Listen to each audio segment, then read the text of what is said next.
Hello' guys, মোৰ অন্য এটি ভিডিঅ'লৈ আপোনাক সকলোকে স্বাগতম।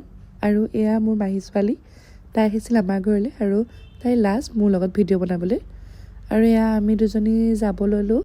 কালি যে কৈছিলোঁ মামা আকাহঁতৰ ঘৰত বাৰ্ষিক নাম আছিল আৰু সেই বাৰ্ষিক নামৰ পাছতে আজি আছিলে ভোজ। আৰু এয়া ভোজলৈ গ'লোঁ আমি। এয়া ময়ো বহিলোঁ খাবলৈ আৰু খাই কৰি লৈ মই আহিলোঁ ঘৰ।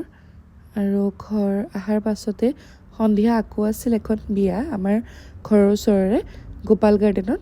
আৰু সেয়া গ'লোঁ বিয়ালৈ বুলি মই, মা আৰু খুৰী, ভাইটি আৰু এয়া দৰা কইনা বহি আছে। কইনাজনী বৰ দেখিবলৈ কিউট আছিলে দেই। দৰা কইনাক মাত এষাৰ লগাই আমি বহিলোঁগৈ। বহাৰ পাছত দিলে কফি খাই কৰি আকৌ আমাক খাবৰ কাৰণে মাতিলে। আমি গ'লোঁ। এয়া আমাৰ মা আৰু খুৰী বহিছে আৰু এইফালে ভাইটি আৰু মই দুটা বহিছোঁ। বহি কৰি এয়া আকৌ আমি খাই কৰি ঘৰ আহিবই হ'ল। আৰু মা আগে গৈ আছে। মাক ক'লোঁ আমাৰ ফটোটো নুঠে। মা নুঠে কাৰণে মই দুখনমান ফটো উঠি ল'লোঁ। আৰু এয়া ফটো উঠি কৰি তাৰপাছতে লগ পালোঁ মোৰ স্কুলৰ বান্ধৱীজন। আজিলৈ ইমানেই গাইজ। মোৰ যদি ভিডিঅ'টো চাই ভাল পালে তেন্তে লাইক, কমেণ্ট এণ্ড শ্বেয়াৰ আৰু লগতে ছাবস্ক্ৰাইবটো কৰি দিব। Bye bye.